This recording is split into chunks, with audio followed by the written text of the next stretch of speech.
Oh, folks. Saints lose the Broncos.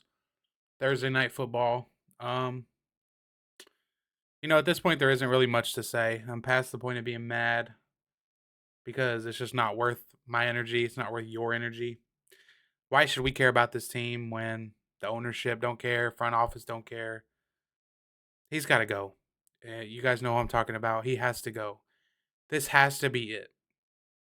Getting embarrassed by the Denver freaking Broncos in prime time with the world watching, it has to be the final straw. They have got to fire Dennis Allen. On a night where you're honoring your quarterback, the greatest quarterback in franchise history, top 5 quarterback of all time, on the night that you honor him into the Saints Hall of Fame, that's the performance that you put out on the field. On a night where your former coach is coming home or coming back to New Orleans, you can't even be somewhat competitive. Losing is one thing. And I know the injuries, right? Losing is one thing, but that game was not even close. 33-10 was the final score. Saints scored a touchdown in garbage time when Jay Kaner came in, led the team down the field. This game was not even as close as the score presents, and the score wasn't even close. If Bo Nix could hit a wide open receiver, they probably could have easily had 40 plus points, right?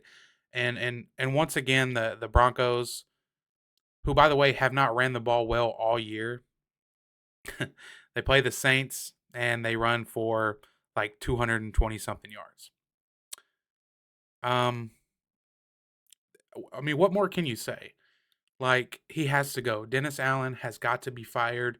If you're Gail Benson, if you're Mickey Loomis, you cannot allow this guy to suck the life out of your organization any further. You cannot allow him to continue to do this week after week after week, because once you start losing so much, it's hard to turn that around. Look how long it took the Cleveland Browns, right? The Detroit Lions. All they did was lose, lose, lose, lose, lose, lose, lose, lose, lose. And now the Lions just now finally figured out how to win, and now they're winning football games. You cannot allow Dennis Allen to stick around and continue to drive this franchise into the ground. You just cannot do it. And I hear people say, "Oh, you can't fire a coach mid-season. That's what bottom tier franchises do." What exactly do you think the New Orleans Saints is right now? Do you think they're a top tier organization at the moment? Because they're not. Historically, I mean, let's be honest, they're not. you know, and I get, some say, oh, keep him around, let him go to the end of the season, lose more games. That way we get a higher draft pick. But again, I say you just can't do that. You can't do that. You have got to get rid of him now before before you just losing is infectious, man. And you just once you start, it's hard to stop. And the Saints now have lost 5 games in a row. And look, I get it. They are so injured. Had some more injuries tonight. They are so injured, particularly on the offensive side of the ball. And the offense was horrendous tonight. And I'm not making excuses for him, but you have to look at who the quarterback is, a guy who wasn't even active at all season until last week, a rookie. You have to look at who he's throwing to. Doesn't have his wide receiver 1 or 2, and the ones that were on the field tonight couldn't catch anything. You have to look at who's blocking for him. Guys that probably shouldn't even be in an NFL uniform. Some guy was at left guard today I've never heard of in my entire life. Didn't even know he was a New Orleans Saint. So the offense, look, I'm not giving them an excuse to be as bad as they are or have been the past few weeks. But at least you can kind of understand it. Flip to the defensive side of the ball, where your head coach is supposed to be that's supposed to be his forte, right? That's what he brings to the table, a good elite defense, right? Not anymore. He can't even do that anymore. So again, I asked it last week. Well, I guess it was earlier this week after the game Sunday. If he can't even field a good defense anymore, what is the point of having him lead your franchise? There is none. The Broncos, again, I'll say it, the Broncos have not been good on offense at all this year. And really, if you watch the game, they kind of even they ran the ball well, but they could have had so many more explosive plays that the quarterback didn't hit, or for whatever reason. Like again, this game could have been even further than it actually was, a bigger blowout than it actually was.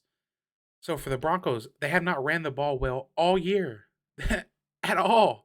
And then they come into the Superdome tonight, on the night you're honoring Drew Brees, on the night Sean Payton's making his return, on the night that you have to get a win here to pretty much save your season, and you let a team that has not ran the ball well all year get over 220 rushing yards on you.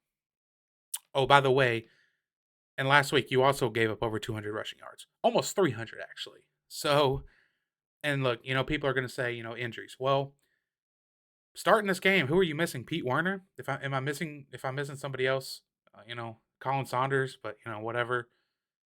That's not an excuse, man. And I know as the game went along, Paulson Adebo got hurt. He's probably out for the year. Had to put an air cast on him. That's never a good sign. Marshawn Lattimore got hurt, injured his hamstring again. But by the time that happened, this game was over. Right? You could see it. They couldn't stop the run once again. They couldn't tackle.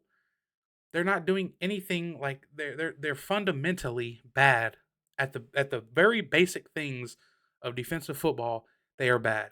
They are bad at run fits, stopping the run. They are bad at tackling, and they leave guys wide open. And there was a point in this game that Tyrann Mathieu hits him in the chest, the ball, right? Bo Nix throws it right at him. He doesn't catch it. And it's like, wow, you hardly ever see that, right? This guy has been a ball hawk since he was born. Then, like the very next play or the play after, you see Demario Davis have a guy stopped near the backfield and miss the tackle. So you see those two things happen back to back, like something just ain't right, man. And I think Richard Sherman, he works for Amazon. He's on the halftime desk, whatever. One of the analysts. He said when he was talking about the Saints defense, he said this looks like a team that wants their coach to get fired. And I agree with him. How can you not? Like, this is year 3 of the Dennis Allen era. Um, he's won some games. He's lost more than he's won, but he's won some games. He's won, I think, is it like 2, 3? Maybe beat 3 teams that ended up having a winning record, and I believe 2 of them were teams led by Gardner Minshew. Like, it's just like I feel like I'm living in some kind of simulation where somebody is playing tricks on me. I just do not understand why this guy is still employed as the head coach of the New Orleans Saints football team. Actually, a few days ago, Mickey Loomis, I believe it was on. He did his spot on the weekly radio show, and he was getting pressed about it. Asking about the results and is it because of the head coach, blah blah blah. And Mickey Loomis, he's like, well, you gotta look beyond the results as he chews that gum, right? And it's like, dude, look beyond the results. And he's referring to injuries, and I get it, right? Saints are injured, but is this not a result oriented business league? Like, what are we doing here? What do you mean look beyond the results? It's been 3 years of it. 3 years of proof that this guy is no good, man. And look, at this point, I'm not gonna allow myself to for it to ruin my day or week because they don't care. Ownership doesn't care. Management doesn't care. So why should we care, right? It is what it is at this point. I hope that this game, this embarrassing loss to the Denver freaking Broncos and Bo Nix, was enough for them to finally decide it is time to fire Dennis Allen.